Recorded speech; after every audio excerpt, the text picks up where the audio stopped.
वृंदावन हरि लाल की जय। भागवत महापुराण की जय। सुखदेव भगवान की जय। परम मंगलमय परात्पर अखिलेश्वर अचिंत कल्याण गुणगण निधान सर्वेश्वर सर्वाधिपति अकारण करुणा वरुणालय अकारण करुणाकारक सकल जन कल्य सापहारक परात्पर परब्रह्म सच्चिदानंद स्वरूप परमपिता परमात्मा श्री राधा गोविंद सरकार राधा रमण बाधा हरण श्री बांके बिहारी लाल उनका यह वांगमय स्वप्नमय विग्रह श्रीमद् भागवत महापुराण कोटि कोटि नमन कोटि कोटि प्रणाम। इस परम पावन पुराण ग्रंथ पारमहंसों की पावन संहिता को परमाराध्य नंद नंदन यशोदा नंदन वृजन रंजन देवकी नंदन श्याम सुंदर श्री कृष्ण के पाद पद्मों पर कुर्सिया नमन नतमस्तक बंदन एवं अभिनंदन। उनकी आलादनी शक्ति प्राणप्रिया जगत वंदनी विशुभान नंदनी भासुती जगदीश्वरी बरसाने वाली श्री किशोरी जी के पावन चरणारविंदों पर कोटिया प्रणति। समस्त भूतादिक सिय राम मैं सब जग जानी करहूँ प्रणाम जोरि जुग पानी। सज्जनों, हम सबका यह परम सौभाग्य कि भागवत साप्ताहिक कथा सीखने का सदसंकल्प विचार लेकर के एक स्थान पर एक साथ जुड़कर इस पावन पुराण श्रीमद् भागवतम की तैयारी कर रहे हैं। बड़ा ही आनंद आ रहा है और इस समय हम सब बड़े ही श्रेष्ठ चरित्र पर बने हुए हैं। वृत्तासुर जो असुर होकर के भी भगवान के चरणों में जिसकी ऐसी निष्ठा, कल हम सब ने वृत्तासुर स्तुति जो है 4 श्लोकों में भगवान की दिव्य आराधना किया है, क्रमशः धर्म अर्थ काम मोक्ष चतुर्थ पुरुषार्थ को दर्शाते हुए अहम हरे तव पादयिक मूलम दासानुदासो भवितास्मि भूयः मनः स्मरेता सुप्तेर गुणास्ते गृणीत वाक् कर्म करोतु कायः ननाक पृष्ठम न च पारमेष्टम न च सार्वभौमम नरसाधिपत्यम न योग सिद्धि न रप नर्भवम समंजसत्वा विरहय्य कांक्षे अजात पक्षा इव मातरम खगास्तन्यम यथा वत्सतरा सुधारता प्रियम प्रियेवा विश्रुतम विशरणा मनोरविंदा छद दृक्षते त्वाम् ममोत्तम श्लोक जनेषु सख्यम संसार चक्रे भ्रमतः स्वकर्मभिः तन्माययात्मात्मजदारगेः स्वासक्त चित्तस्य ननाथ भूयात्। इस प्रकार यह 4 श्लोकों में बड़ा दिव्य स्तुति किया और प्रभु से यही मांगा कि हे प्रभु, मुझे मेरे कर्मों के अनुसार कहीं भी जन्म दे दीजिए, लेकिन अपने भक्तों का संग प्रदान कीजिए। विषयी पुरुषों का संग मुझे जीवन में कभी ना मिले। प्रभु, ना तो मैं पृथ्वी का साम्राज्य चाहता हूं, ना स्वर्ग का राज्य चाहता हूं, सभी किसी भी प्रकार के मुझे ऐश्वर्य सिद्धियों की कामना नहीं है। बस मैं यही चाहता हूं कि अगर आपका दास बनने योग्य नहीं हूं तो आप अपने दास का दास मुझे बना लीजिए। अजात पक्षा इव मातरम खगाः, कि प्रभु मैं आपसे कुछ नहीं मांगता, बस इतना ही निवेदन करता हूं कि जैसे एक छोटा पंछी होता है जिसके पंख नहीं निकले रहते, वह दाना लेने गई हुई अपनी माँ की प्रतीक्षा करता है निरंतर कि वह दाना चुग कर आएगी, मेरे मुख में डालेगी। जैसे हाल की ब्याई गाय होती है, वह चरने के लिए जब वन को जाती है तो उसका बछड़ा निरंतर बाट देखता रहता है कि मेरी गैया मैया कब आएगी। हे प्रभु, उसी प्रकार मेरा मन सदैव आपके लिए, आपके मिलन के लिए छटपटाता रहे, यही चाहता हूँ। इस प्रकार 4 श्लोकों में बड़ी सुंदर स्तुति करने के बाद वृत्तासुर परिग उठा करके इंद्र पर प्रहार किया है और ऐसा प्रहार किया कि इंद्र के हाथों से उसका वज्र छूट गया। इंद्र जो है कांपने लगा, भयभीत हो गया। वृत्तासुर कहने लगा कि देखो इंद्र, मैं निहत्थों पर वार नहीं करता, तुम अपना वज्र उठाओ और मुझसे युद्ध करो। ऐसी स्थिति वृत्ति देख करके इंद्र भी वृत्तासुर की प्रशंसा करने लगे कि अहो दानव सिद्धोषी यस्य ते मतिर्दृशी भक्त सर्वात्मनात्मानम सुहृदम जगदीश्वरम। अरे दानवराज, तुम तो सिद्ध पुरुष हो जो तुम्हारी भगवान के चरणों में ऐसी निष्ठा है। अरे तुम्हारे जैसे भक्ति तो बड़े बड़े योगियों के लिए भी दुर्लभ है। इसके बाद दधीच ऋषि के अस्थियों से निर्मित वह वज्र था जिसके कारण वृत्तासुर का प्राणांत हुआ। सज्जनों, लेकिन वृत्तासुर के शरीर से एक दिव्य ज्योति निकली है जो भगवान के लोक को चली गई है। बोलिए भक्त वत्सल भगवान की जय। वृत्तासुर का वध किया इंद्र ने, पुनः ब्रह्म हत्या लगी। इस बार ब्रह्म हत्या का मार्जन करने के लिए देवराज इंद्र को 1000 वर्षों तक मानसरोवर में कमल नाल में छिप करके रहना पड़ा। उस समय इंद्र के स्थान पर स्वर्ग की गद्दी पर राजा नहुस ने स्वर्ग पर राज्य किया था। तो इसीलिए यह भारत भूमि वीरों की भूमि कही जाती है, कि यहाँ के महाराज जो वीर हैं, यहाँ पृथ्वी तक ही नहीं, स्वर्ग में भी जाकर के अपना राज्य करते थे। अब इधर 1000 वर्षों के पश्चात गुरु बृहस्पति ने देवराज इंद्र से अश्वमेघ यज्ञ कराया है और उन्हें पुनः स्वर्ग में स्थापित किया है।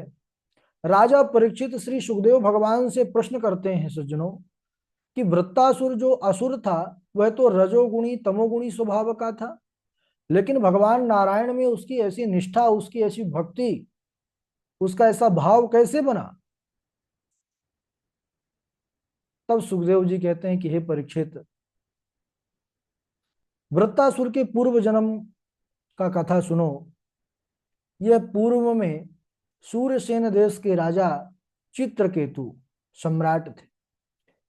इन चित्रकेतु महाराज के 1 करोड़ रानियां थी। भगवान के 16,108 विवाह हुए। सब कहते हैं अरे भगवान कितने विवाह। यह चित्रकेतु उनकी 1 करोड़ रानियां थी, परंतु संतान किसी से भी नहीं हो रही थी, इसलिए महाराज बड़े दुखी थे। एक दिन अंगिरा आए, उन्होंने चित्रकेतु के दुख का कारण पूछा। तो चित्रकेतु कहने लगा कि महाराज, मेरे जीवन में ऐश्वर्य बहुत है, धन बहुत है, ऐसा मेरे पास वैभव है जिसके लिए बड़े बड़े लोकपाल भी लालायित रहते हैं।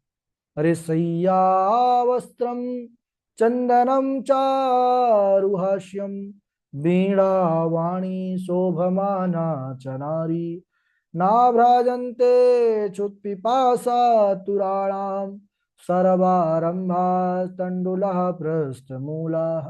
परंतु जैसे उत्तम बिस्तर, वस्त्र, मधुर मुस्कान, वाणी से युक्त शोभित नारी भी कोई क्षुधा से व्याकुल है, भूख से पीड़ित है, तो यह सब सुख साधन वैभव भी उसको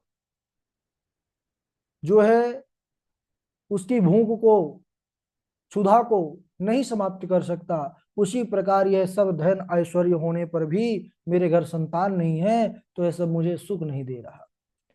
राजा चित्रकेतु के इस प्रकार कहने पर जो ऋषि अंगिरा थे, उन्होंने समझाया कि देखो, संतान की कामना त्याग दीजिए, संतान से सुख होगा ये जरूरी नहीं है। लेकिन फिर भी उन्होंने जब निवेदन किया ज्यादा, तो उन्होंने एक चरु का निर्माण किया तुष्टा देवता के लिए, और उसके बाद जो रानी कृतद्युति थी उनको उस चरु प्रसाद को दिया गया। समय आने पर वह गर्भवती हुई। अच्छा, अंगिरा ने कहा था ऋषि जी ने कि जो पुत्र होगा वह सुख और दुख दोनों देने वाला होगा। पहले तो समझाया कि वैराग्य मार्ग पर आप चले जाइए, संतान की कामना का त्याग कीजिए, लेकिन वह नहीं माने तो बोले ठीक है, पुत्र होगा तो सुख भी देगा और दुख भी देगा। बोले महाराज, पुत्र हो तो, पुत्र ना होने का जो दुख है वह तो पहले जाए। अब समय आने पर बालक का जन्म हुआ। चित्रकेतु ने जैसे ही बालक उत्पन्न होने का समाचार पाया, ब्राह्मणों को बहुत सा दान पुण्य किया है, जात कर्म संस्कार कराया, ब्राह्मणों ने भी महाराज प्रसन्नता के साथ सारा कार्य संपन्न कराया है। अब पुत्र हो गया कृतद्युति के, तो अन्य रानियों की अपेक्षा कृतद्युति से ज्यादा स्नेह हो गया महाराज का। तो जो अन्य रानियां थी वह जलने लग गई, ईर्ष्या करने लग गई कि इसके कारण, इस बालक के कारण, इस पुत्र के कारण ही महाराज हमसे प्रेम अब नहीं करते हैं। तो उन्होंने क्या किया कि उस बालक को विष दे दिया, जहर जहर दे करके मार डाला। अब महाराज चित्रकेतु पुनः जोर जोर से रोने लग गया कि हे प्रभु, आपने यह क्या किया। तो विलाप सुन करके ऋषि अंगिरा देवर्षि नारद के साथ वहां पर आ गए। चित्रकेतु से कहने लगे कि कोयम स्यात् तव राजेंद्र भवान्यमनुशोचति त्वं चास्य कतमः सृष्टौ पुरे दानी मतः परम। राजन, जिसके लिए तुम शोक कर रहे हो वह तुम्हारा कौन है? इससे पहले इसके साथ तुम्हारा क्या संबंध था और भविष्य में तुम्हारा क्या संबंध होगा, क्या तुम जानते हो? अरे, इस संसार में कोई किसी का नहीं है। उपदेश देते हैं यहाँ पर कि यथा प्रयान्ति संयान्ति स्रोतो वेगेन बालुका संयुज्यन्ते वियुज्यन्ते तथा कालेन देहिनः। अरे, जैसे जल के वेग में बालू के गण आपस में एक दूसरे से मिलते हैं और बिछुड़ते हैं, इसी प्रकार यह संसार रूपी भी एक नदी है। इसके प्रवाह में प्राणियों का भी मिलना और बिछुड़ना होता रहता है। ऋषि अंगिरा के वचनों को जब चित्रकेतु ने सुना तो कहा कि महाराज, आप कौन हैं जो मुझे इस प्रकार का ज्ञान का उपदेश कर रहे हैं? ऋषि ने कहा कि यह देवर्षि नारद हैं और मैं अंगिरा हूं। मैंने ज्ञान का उपदेश पहले भी देने का प्रयास किया था, लेकिन तुमने उस समय हठ पूर्वक ज्ञान के स्थान पर पुत्र संतान लेने की मांग किया। अब तुम स्वयं देख चुके हो कि पुत्र होने के बाद भी तुमको सुख मिला कि नहीं मिला। इसलिए तुम अब इस घर गृहस्थी का मोह छोड़ो और भगवान का भजन करो। इतना समझाने पर भी चित्रकेतु का पूर्णतः मोह नष्ट नहीं हुआ, तो देवर्षि नारद उन्होंने अपने योग बल से क्या किया कि उस जीवात्मा को, मृत जीवात्मा को बुला लिया और कहने लगे कि देखो, तुम्हारे माता पिता तुम्हारे लिए कितने दुखी हैं, रो रहे हैं, इसलिए तुम इसी शरीर में वापस आ जाओ और अपने माता पिता के दिए हुए भोगों को भोगो। धन्य है।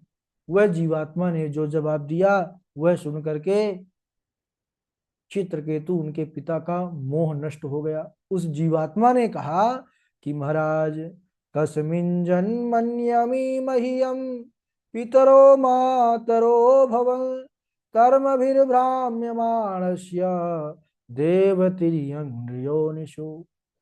क्षमा करिएगा नाथ, हे देवर्षि, मेरे मेरे कर्मों के अनुसार अनेकों जन्म हो गए। कई बार तो मैं इनका माता पिता रह चुका हूं, कई बार यह मेरे माता पिता रह चुके हैं। जीव जब तक जिस योनि में रहता है तभी तक वह उसे अपना मानता है। यथार्थ जीव तो नित्य विनाशी है और स्वयं प्रकाश है। ना उसका कोई प्रिय है ना प्रिय है, ना कोई अपना है ना कोई पराया है। ऐसा कह करके सज्जनों, वह जीवात्मा वहां से चला गया। तब चित्रकेतु का मोह नष्ट हो गया। अभी तक तो कोई दूसरा ज्ञान का उपदेश कर रहा था, लेकिन जब चित्रकेतु ने देखा जिसके लिए मैं रो रहा था, मेरा पुत्र, जो इस प्रकार कह रहा है, तो फिर मैं इसके लिए क्यों रो? उसको ज्ञान विवेक आ गया। उसने संसार की आसक्ति का त्याग किया और देवर्षि नारद ने उनको चतुर्व्यूह मंत्र प्रदान किया। ओम नमस्तुभ्यं भगवते वासुदेवाय धीमहि प्रद्युम्नाय निरुद्धाय नमः संकर्षणाय च। इस मंत्र के अनुष्ठान से 7 दिनों में ही चित्रकेतु को विद्याधरों का आधिपत्य प्राप्त हो गया।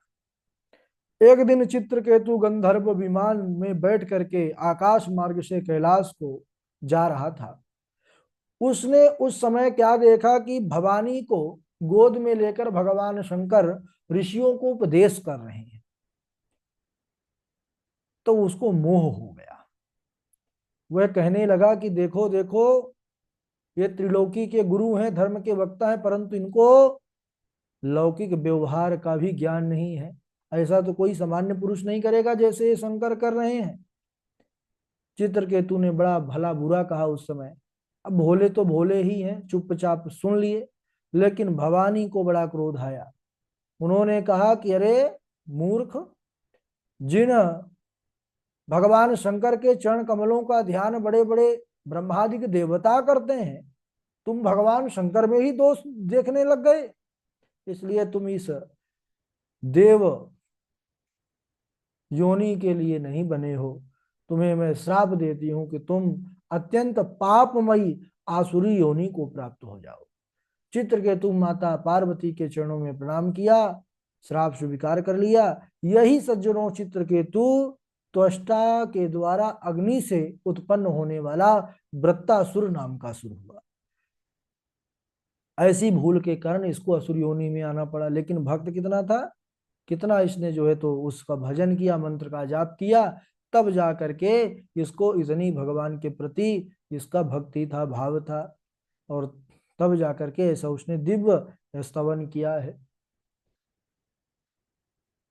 इसके बाद मरुत गणों की उत्पत्ति का वर्णन आता है। सुखदेव जी कहते हैं कि परीक्षित, महर्षि कश्यप की पत्नी दिति से हिरण्यकशिपु और हिरण्याक्ष के अतिरिक्त 49 और पुत्र हुए जो देवता बन गए।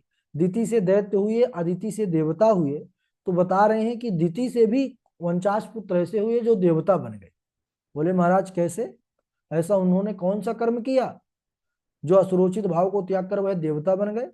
सुखदेव जी कहते हैं कि हे परीक्षित, भगवान विष्णु जब देवताओं का पक्ष लेकर के हिरण्याक्ष और हिरण्यकशिपु का वध कर दिया, तो दिति बड़े प्रेम से ऋषि कश्यप की सेवा करने लग गई। उनकी सेवा से प्रसन्न होकर के कश्यप उनको वरदान मांगने को बोले।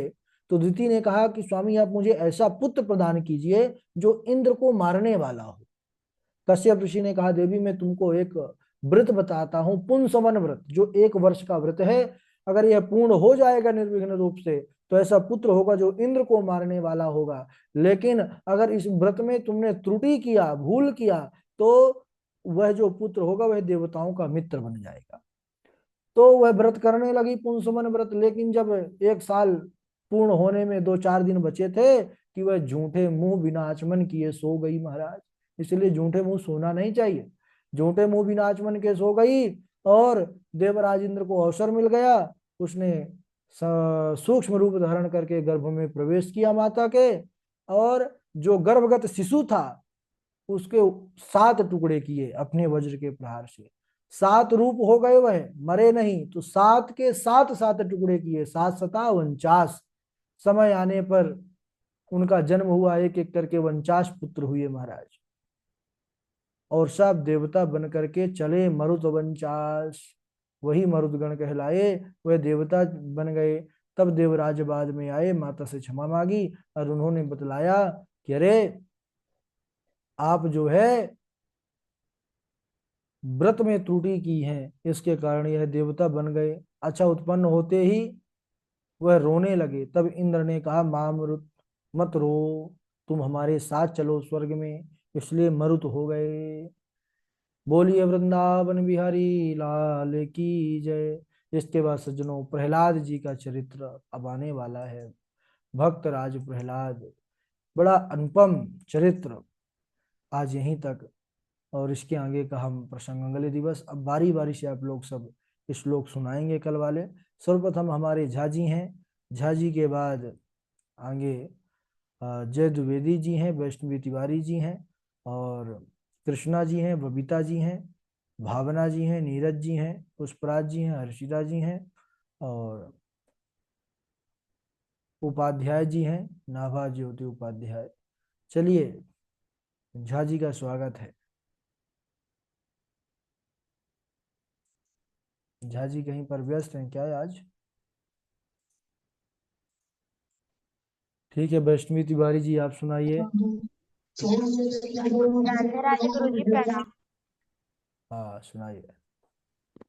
आचार्यो ब्रह्मणो मूर्ति, पिता मूर्ति प्रजापते, भ्राता मरुत्पतिर्मूर्तिर्, माता साक्षाचिते स्तनु, पौरोहित्यं याचकत्वं मठाधिपत्यमेव च, करोति यदि देवोऽपि श्वानयोनि समश्नुते।